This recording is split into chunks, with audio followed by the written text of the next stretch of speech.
What was it like growing up in the 30s and 40s? It was quite nice up until the war. Things were hard. It was the Depression time, and up until the war, you had to go without a lot of things. And if somebody gave you a chocolate bar, you were in heaven. My husband lived around the corner from me. Okay.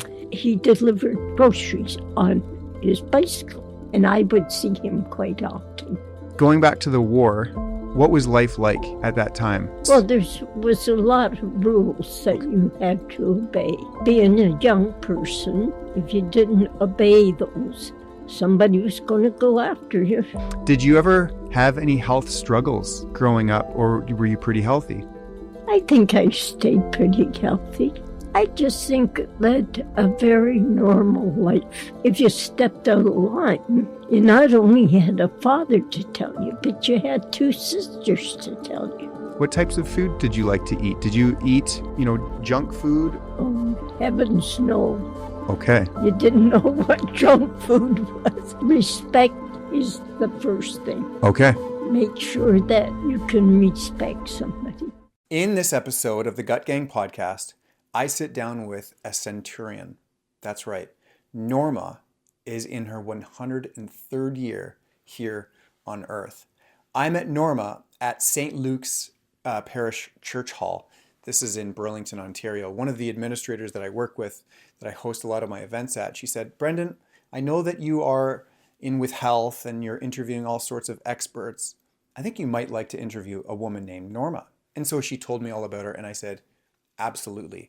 And this is why this podcast is so special. I have been interviewing all sorts of longevity and health experts, some of them in their 50s and 60s and 70s, but I've never interviewed a centenarian before. And so in this episode, Norma shares her struggles growing up in the 20s and 30s, the Great Depression, both wars, and she shares her stories with her husband and some of the things that she did, and also she shares some of her secrets to longevity. And guess what? They don't include any science or biohacking. They are some very, very valuable golden nuggets to live by. And I'm absolutely certain that you're going to enjoy this interview just as much as I did. And I want to share that at the time of filming this right now, this intro, she's in the hospital. And so I wanted to get this out as fast as I could. I would like to honor her family, honor the community, honor the church, and honor her for what an incredible life that she has lived. And I'm so glad that I was able to have this interview and share her message and now create a legacy that's going to live long, long, long past her. And so with all that being said, say a prayer for Norma and wish her well. And I hope that you enjoy this podcast. Okay. So there's two cameras. That far one is getting both of us. Mm-hmm. And then this one is just for you. Oh, heavenly. So thank you for doing this. You're welcome. I have been traveling around the world and interviewing all sorts of health experts all about health and longevity. And many of them are young or in their 40s and 50s, some of which are even in their 60s and 70s. But I've never met or interviewed someone who's 103. Is that right? I'm into the 100. Let's say I'm 102. Right. Into the 103rd year. In your 103rd year. Yeah. Amazing. Would you like to share to the audience your background, where you were born, where you came from? I was born in Hamilton, Ontario. And evidently, at the time, my mother was visiting my great aunt. Okay. And my mother had Norma. And we lived in the east end of Hamilton. Mm-hmm. And then we moved to what they call Corktown. Corktown? Yes. I've never heard of Corktown. You haven't? No. Heavens. It runs from James Street to Wellington Street, Okay. from King Street to the mountain edge. Right. And that's where I grew up. I went to school there. Mm-hmm. And I was married in the Church of Ascension in Corktown. Oh, the Church of Ascension in Corktown. Yeah. Now, just to rewind a little bit, what year were you born in? 1923. 1923. That distant year. Do you remember it like it was yesterday? I think of it, Yeah. but I was the youngest in the family. Okay. And according to my sisters, I didn't know anything. How many other siblings did you have? 2 sisters. I did have a stepbrother, and he was killed in 1929. He had a motorcycle, and he was going to see a girl in Buffalo. Oh. And a drunken taxi driver hit him, killed him. And after that, my dad took it so badly. Right. And he was a little on the strict side. Your dad was? Oh, yes, after that. But he took very good care of us. Right. And then my mother decided to leave us. And she left Dad with 3 daughters. So it was thanks to Dad that we got through. Did you ever go on a motorcycle, or was that completely against your dad's wishes? That was the law. You did not. But my eldest sister used to go away from the house. Mm-hmm. And she went. And she found a boy Yep. to go on motorcycles? Yep. What was it like growing up in the 30s and 40s? It was quite nice up until the war. Okay. And things were hard. It was the Depression time, and up until the war, you had to go without a lot of things. And if somebody gave you a chocolate bar, you were in heaven. Really? So what was the Depression like? And obviously that was during the war, correct? Mm-hmm. And so how did the government... Before the war. Before the war, okay. How did the government ration foods? Or how were they involved to really minimize things? My dad worked part-time, and he took care of everything. And one day my mother, she decided to leave. Right. And was away for quite some time till the war came on, and she couldn't stay in the States anymore, so she came back home. Okay. And one day she said to somebody, "I come first with Norma." And I said, "Mother, I have a husband, I have children. They come first. Then you're there." "Oh," she said, "you've always been ridiculous." Your mom says you're ridiculous? Yeah. But she left for quite some time, right? Yeah. And so you've started a family. My dad, thanks to my dad. Did he introduce you to your husband? Or how did you meet your husband? My husband lived around the corner from me. Okay. And he delivered groceries on his bicycle. And I would see him quite often. So you were checking out the young, hot grocery delivery boy? Nope. I just used to say hi. Yeah. And that was it. And then one day he asked me if I would like to go to the show with him. What kind of a show? To the Capitol show. Is that in like Hamilton? Is it a movie? Movie. Okay. And from then on. And that was it. That was it. Wonderful. Going back to the war, what was life like at that time? Because there was a lot of rules that you had to obey. And being a young person, if you didn't obey those, somebody was going to go after you. Really? Yeah, tell you what to do and how to do. Was there any danger at all at that time? I don't think so. It was just strict rules. Just rules. Mm-hmm. Did you play sports or did you have any activities as a teenager? Used to like going to the Alexander for skating. Skating? Not ice skates, roller skates. Okay. I like that. But due to the stuff they put on the floor, right, that bothered my chest. Oh. And I had to quit. What did they put on the floor? Was it wax? Oh, and you were breathing it in? Or? Yeah. Okay. And I mean, you have people going around in a circle. Sure. And that bothered my chest, so I had to quit. Okay. Was that common for people? Did it bother other people as well sometimes? No. Just you? And today I still have asthma. You're 103 though. Yeah. So you've been able to manage it. 103 years. Right, right. Yeah. Did you ever have any health struggles growing up, or were you pretty healthy? I think I stayed pretty healthy. How did you do it? How did I do it? Yeah. That's a very good question. That's $1 million question.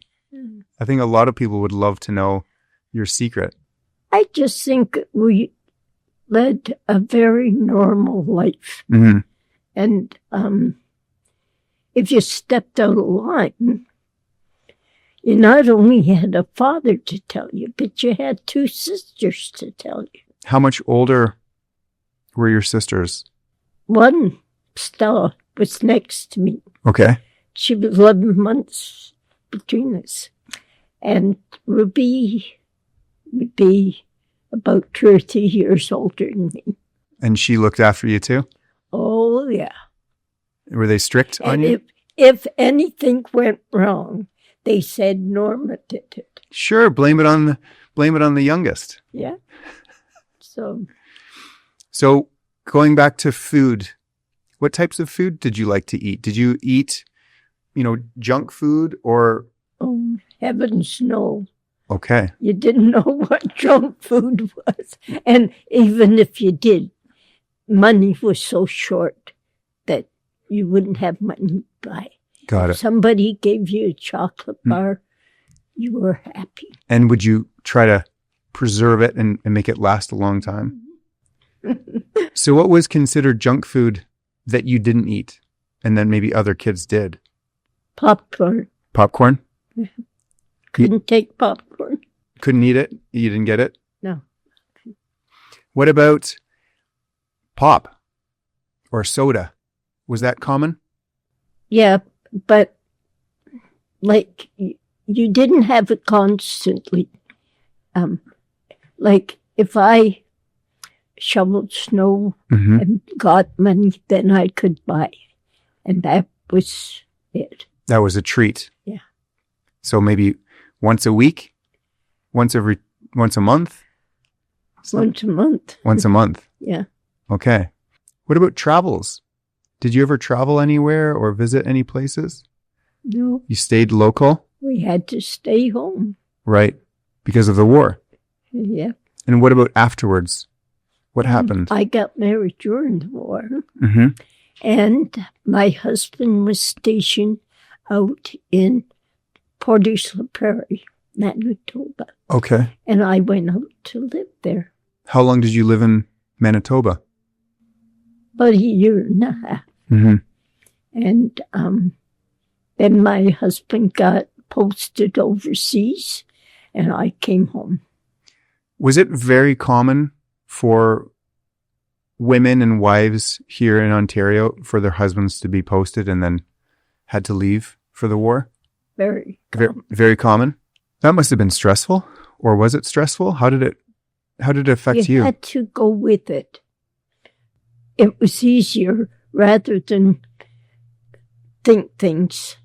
It was better just to go along with it. Right. And life was great. Mm-hmm. Did you write letters back and forth? Every day. Really? How often would you receive letters from your husband? every day. Okay. And so how long did that go on for? Couple of years.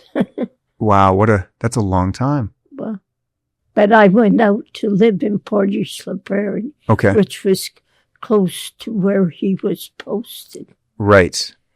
But what he didn't tell me was he was the nose gunner on the Lancaster. Wow. He didn't tell you that? What did you think he was doing? He told me he was an airman. Okay. He was an airman. Not in the front of the plane shooting the... That's where he was. When I think of it, it was very nice of him not to tell me. Sure, that would have caused a little bit more extra stress, wouldn't it? Well, when he was posted to Portage La Prairie, I went out there to live, and I always remember we were at a show, and in came about 10 airmen, which were his students. Okay. And he said, I'm telling you now, be quiet. And they sat down and they didn't say boo. And I said, that was a little strict, wasn't it? And he said, you don't know what they can get into.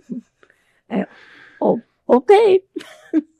And for one thing he did not tell me, and I would say, what do you do? He'd say, I'm an airman. Mm-hmm. He didn't tell me he was the nose gunner on a Lancaster. I think, from what I remember, my grandfather was also a nose gunner on a Lancaster. My dad's dad. Yeah. Interesting. And that's the plane with the window in the front. Yeah. And they shoot. Yeah. So after the war, he came back. Mm-hmm. Is that when you started your family? You have how many children? I had 4 sons and 1 daughter. So 5 children, 4 sons and 1 daughter. Mm-hmm. When did you actually, how old are they now? David was born in 1945. 1945. Yeah. Got it. He's getting up there. Yeah. But you can't tell him that. No? How do they feel that their mom is 102 and they're 103? They're quite happy.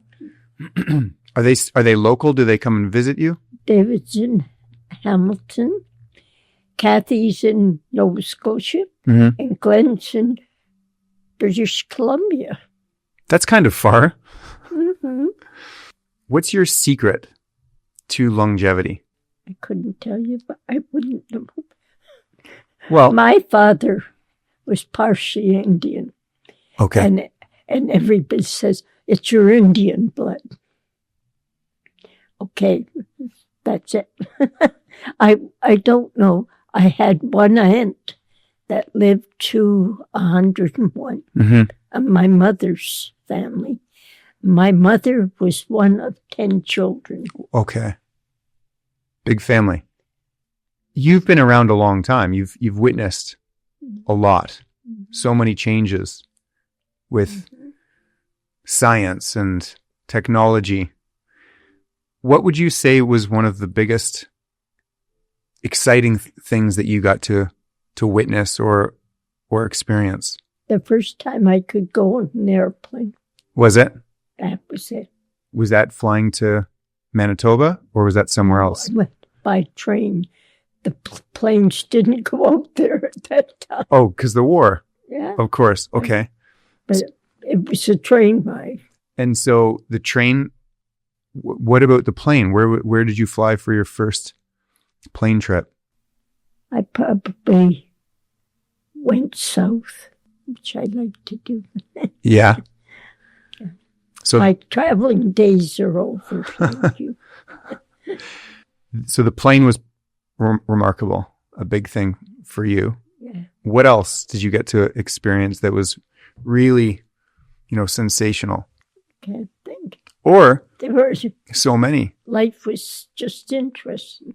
Yeah. Is there any things that we have today that you wish were the way that they used to be? I like today. Yeah. Yeah, I like today.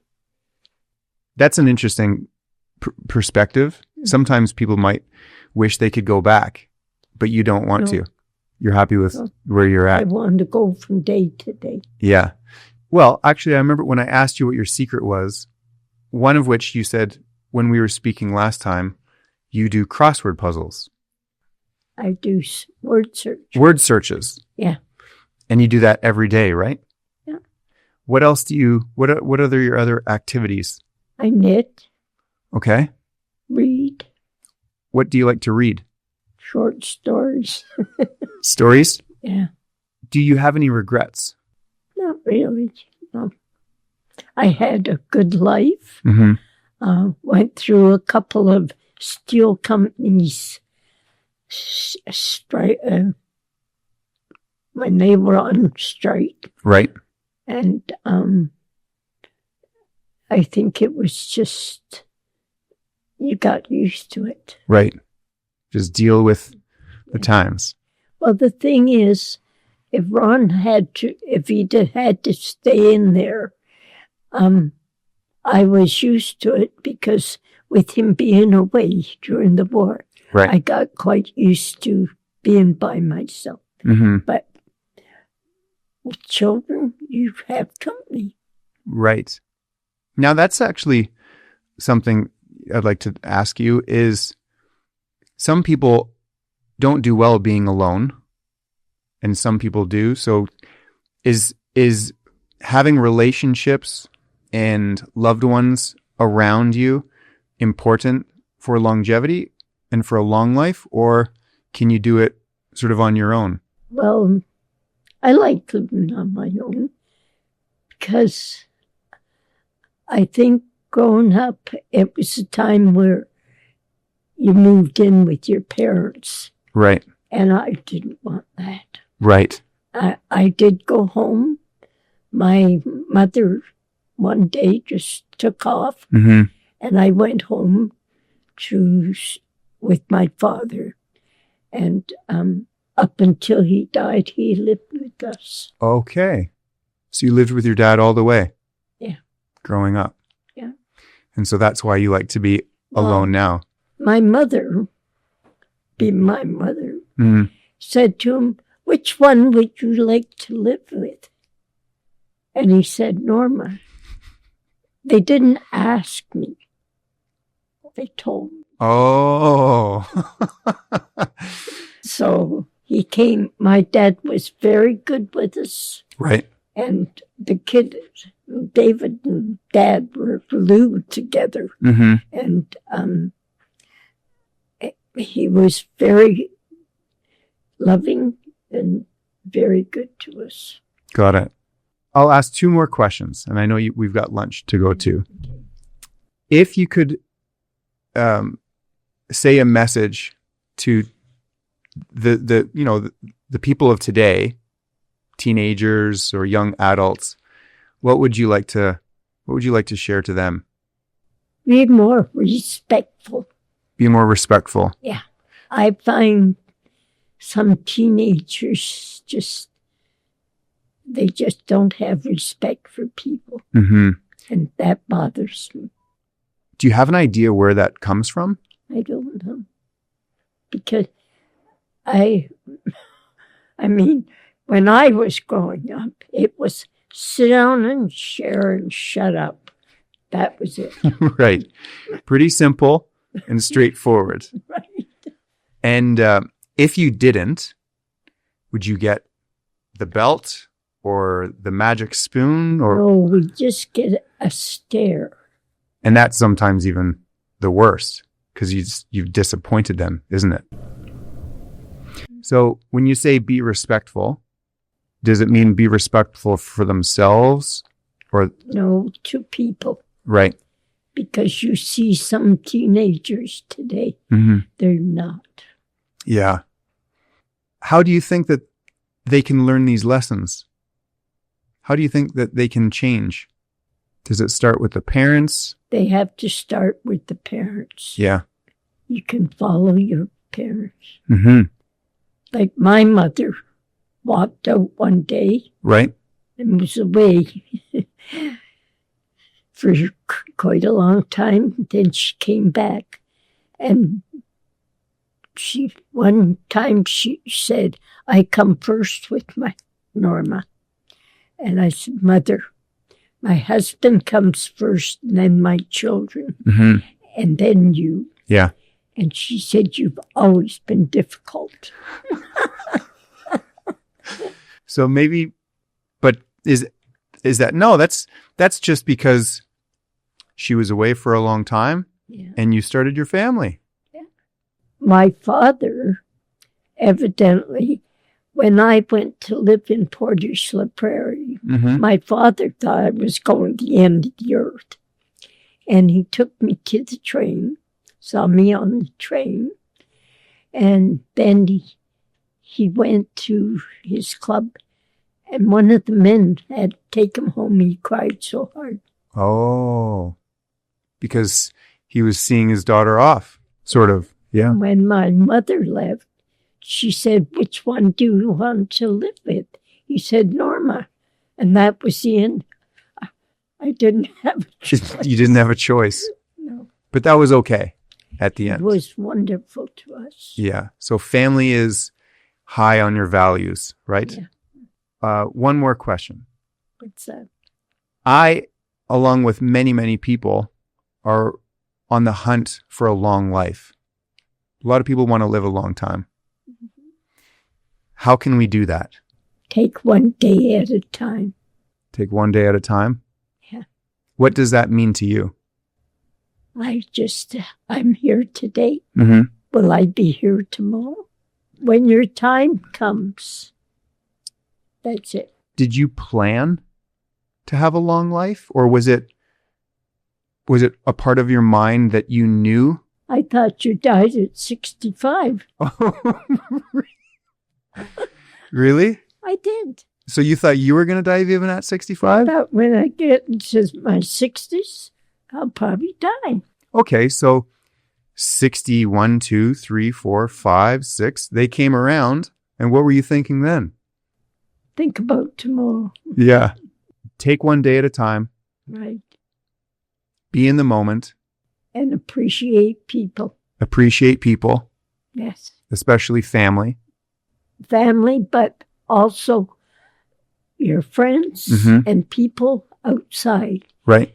Treat them with respect. Mm-hmm. And so a big one is treat people with respect. Yeah. All right, I'll leave this off with you. You can say one last message to the world for the people that are watching and listening. What would you like to say? Just respect people Mm-hmm. and enjoy your life, because you never know when it's going to end. Right. That's it. Thank you so much. And love people. Well, I understand that you also are very generous to the community, and you're involved with seeing people at the community. We're here at the church, right? In today's community lunch. Yeah. So you've got lots of friends. Yeah. Mm-hmm. It's just to keep, okay, what am I going to do today? But do something, because otherwise you can get very bored. Okay. So just make sure that you have an interest, Mm-hmm. reading books or whatever you do. And the one I've always thought I would like to try was jigsaw puzzles, but I've never been able to. Jigsaw puzzles. I don't know if I've ever done a jigsaw puzzle before. Well, my families can do, but And so the other remark is to have something to do, or to be busy, yeah, to have an activity. I knit. I do word search, Right. and that way it keeps my mind going. Keeps your mind going. Mm-hmm. Okay, one more question. Have you seen other people that lose activities, or they stop and then, their health declines? A lot of them will say, "I've got nothing to do." Okay. And I just say, get word search. Because it does keep your mind going. Right. So you've got to keep your mind going. Okay. So reading, community, respect. Yeah. Respect is the first thing. Okay. Make sure that you can respect somebody. Got it. So I'll leave it at that then. And I will respect your time and lunchtime. Thank you. Thank you so much. Thank you. It was a real pleasure, a real treat. Okay. So there you have it. There you can say, I spoke to a person in 103rd year. Yes, absolutely. Amazing.